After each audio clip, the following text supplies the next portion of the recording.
A woman secretly gave birth to a rich man's child, born with a disability. She feared the child would suffer with her. She had no choice but to send the child to her real father. She rings the doorbell and looks at her child again. At that moment, her heart felt like a knife in her throat. There's no pain worse than the separation of mother and daughter. She hid and watched the child until his grandmother carried him back to the house. Then she let go of her heart. But the moment the door closed, she couldn't help but cry again with so much sadness and helplessness in her heart. However, the rich man never thought that this child was his own daughter. After more than 20 years, the two of them met again. They used to be young, but now they are both middle-aged. The woman learned from Jack that he didn't know that the child was their daughter and had always thought of him as adopted. When she went back, she always fantasized that her daughter had been treated like theirs. The more she thought about it, the worse she felt. She couldn't stand the torture anymore and decided to tell the truth. So she quickly asked for another meeting. By now, Anna was already crying uncontrollably. Jack blamed her for not telling him until now. Then he couldn't sit still any longer and rushed to the house. Anna didn't realize that what she did at that time had caused this situation. She always thought Lucy was their daughter. Whenever she had time,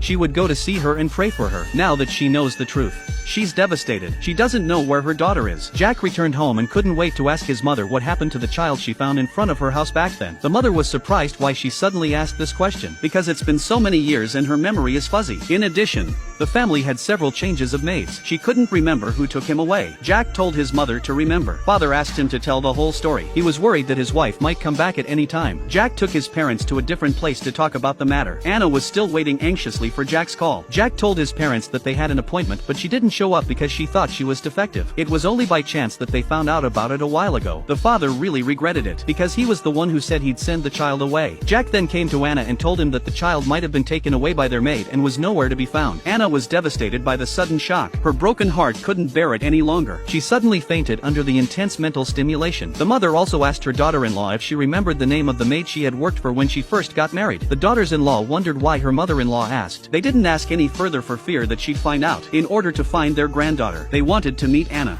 so they called her. They arranged a meeting place. The father-in-law, who hadn't met her before, was curious about what Anna was like. From the old lady, he knew that she had a dignified voice. Just then, her adopted granddaughter Lucy came in. She wanted her grandparents to buy tickets for her to boost sales, but they're not in the mood to buy her stuff, so she goes to her aunt. Lucy saw that Grandma and her grandparents were acting strange today. They used to help her without saying a word. Anna went to the appointed place to meet Grandma. Grandpa hid and watched from the sidelines. Grandma was very saddened to learn of Anna's difficulties. After all, her daughter-in-law couldn't have children. If she had told the truth, she would have raised the child as a treasure, so that she wouldn't have to worry too much. They'll find the child for sure. The wealthy grandfather wanted to find his long-lost granddaughter but was worried about arousing his daughter-in-law's suspicions. So Grandma came up with a plan. Grandpa came to the kitchen in the middle of the night and intentionally broke the bowl to get his daughter-in-law's attention. The daughter-in-law, who was sleeping, heard the noise and got up to see what was going on. Grandpa pretended to be confused and said he hadn't eaten dinner and was very hungry. Daughter-in-law told him to sit down and help him prepare. At that moment, his mother-in-law also came in. She said it's not good for his health to eat in the middle of the night and dragged him back to his room. The two of them were in perfect harmony. They had completely bewitched the daughter-in-law. He went back to his room and told his husband that his father was behaving strangely and asked him to take him for a checkup. The next day,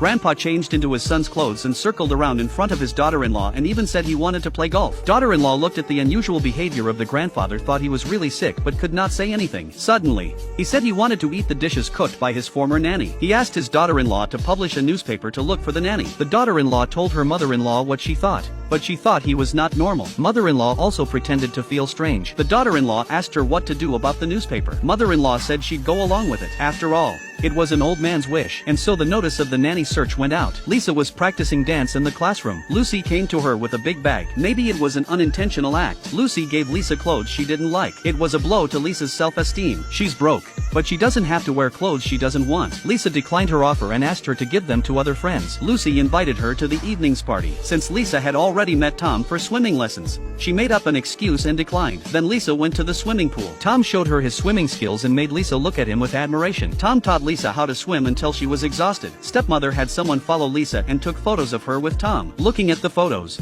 the stepmother was sure that Lisa was dating a rich man. She started to compare her face, thinking that if she were to marry a rich man, if she was to be the in-laws of a rich family, she had to look good too. So she decided to do something about her face. The Zaibatsu family's newspaper has been running for days, except for the family members who saw the news and came to ask about it. They didn't receive any useful calls. Either the time was wrong or the caller was a scammer. Lisa had a dinner with her girlfriends and found out that Lucy's family was looking for their maid from over 20 years ago. Unbeknownst to them, They were looking for her deceased mother. Lucy said she was puzzled by her grandfather's sudden action. Lucy was embarrassed by her girlfriend's speculations. But in the next moment, she puts it all behind her. The girlfriends went on a rampage. The next day, Tom's father ran into Lucy at the hospital. He'd always wanted Lucy to be his daughter-in-law, so he invited her to dinner to try to get another chance for his son. He asked Lucy why she didn't see Tom. Lucy had to tell him that Tom had rejected her. The father wondered why his son rejected Lucy when he didn't have a girlfriend. Lucy's words made Tom's father wonder about his son's sexuality. When he got home at night, he asked his wife what kind of person his son was, but he couldn't get the words out of his mouth. He tossed and turned in agony and couldn't sleep.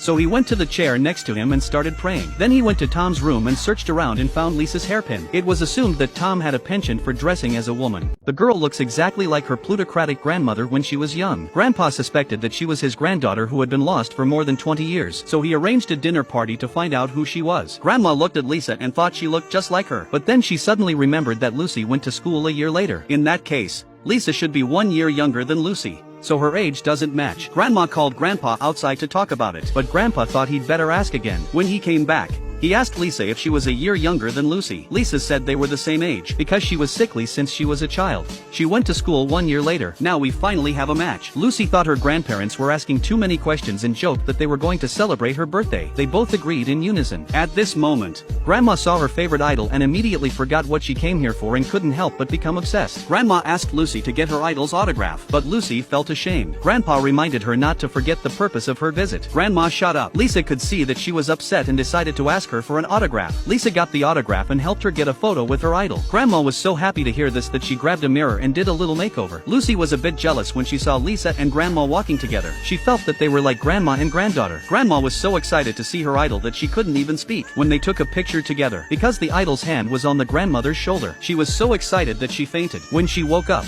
she was lying in bed at home. She looked at her grandpa in an aggravated manner, but she couldn't help but be scolded by him. In the middle of the night, Grandpa suddenly remembered that there was one thing he hadn't asked about today: Lisa's birth dream. Fetal dreams are common before pregnancy. If Lisa's dream matches Anna's, then she's their granddaughter. But Lisa didn't know what her dreams were. She also asked her father what her dreams were. When her father heard that, he immediately panicked and made up an excuse that it was a gold ring and then ran back to his room in a hurry. Lisa didn't think much of it, but her stepmother saw through her father's behavior and thought her husband was hiding something from them. So she deliberately drank with her husband to get him drunk and then took the opportunity to ask him about Lisa's life. The stepmother found out that Lisa was adopted. She pretended to be a saintly mother. Then she came to Lisa's room. She looked at the sleeping Lisa. Tom, on the other hand, has always been troubled by his mother's oppression by his father. As the wife of a tycoon, her mother had no status at all in the family, and she had to serve either her mother-in-law or her husband, including a dog. She even gets scolded by her husband for saying the wrong thing. Tom couldn't stand it any longer and wanted to help his mother change all this. One day when his father was not at home,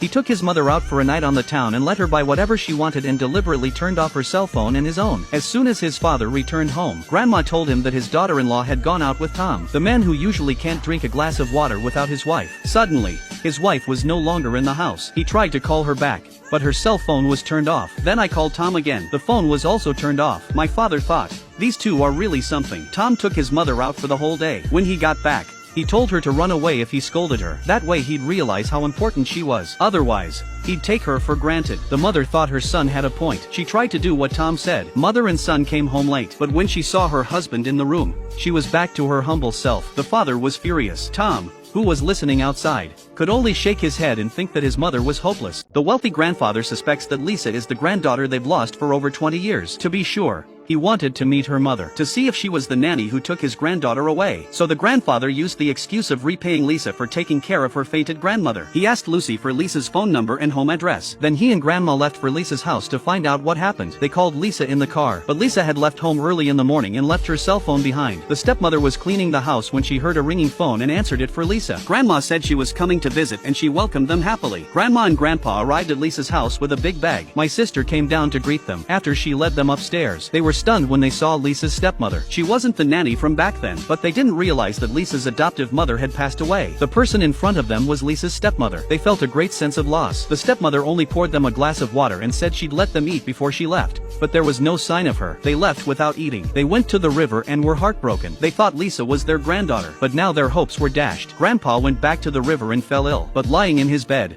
he couldn't forget Lisa. He wanted to see Lisa again to find out her date of birth. Grandma looked at Grandpa with pain and said she had had met Lisa's mother. She's sure it's not the woman who worked at home back then. She told him not to think about his granddaughter and to get well first. Lisa learned from Lucy that her grandfather was hospitalized. She brought a gift to the hospital to see him. Grandpa was very happy to see Lisa, but he was disappointed because Anna left the baby at the door on June 14th. Her correct date of birth would have been June 8th. After Lisa left, Grandma reassured Grandpa not to worry and to look again, but he still wanted to get a piece of Lisa's hair for a paternity test. On Lisa's side, her sister told him she wanted to study in Paris, but her family can't afford it. She had to find a job to earn some money for her studies. The next day, Tom and Lisa were wearing couple hats and shopping happily. They were seen by their best friend who took a picture of them together. They went back to the cafe and discussed it with their mutual friends. The next day, her best friend approached Lisa and said she saw her with Tom yesterday and asked her what was going on. Lisa admitted that they were dating, but she knew there was a huge difference between their families. If they were to get married, it would only add to their troubles. She hopes that her best friend won't tell Lucy about them. This will make things more complicated. When Tom returned home and looked at the couple's hats with Lisa, he realized that he was falling deeper and deeper, so he decided to go to Japan alone. He went to a hot spring hotel to purify his soul with the hot spring water, but the hot spring water couldn't drive Lisa away from his heart. Lisa called Tom and realized she couldn't reach him and was devastated. To divert her attention, Lisa meets her sisters at a cafe for a chat. Lucy complained to her sisters. She complained that her family was always coming in and out of her room, disturbing her normal rest. She wanted to move out. Lisa listened to her, and then she tried to help Lucy, because from her point of view, Lucy was happy. She is surrounded by so many caring family members. Just when Lisa went to the restroom, Lucy received a message on her cell phone. It was originally sent to Lisa by her best friend, but she accidentally sent it to Lucy by mistake. Lucy saw the message and realized that Lisa was with Tom. She immediately called her best friend to ask if Lisa was with Tom. The girlfriend stammered and hung up in a hurry. When Lisa came back from the bathroom, Lucy threw water on her face.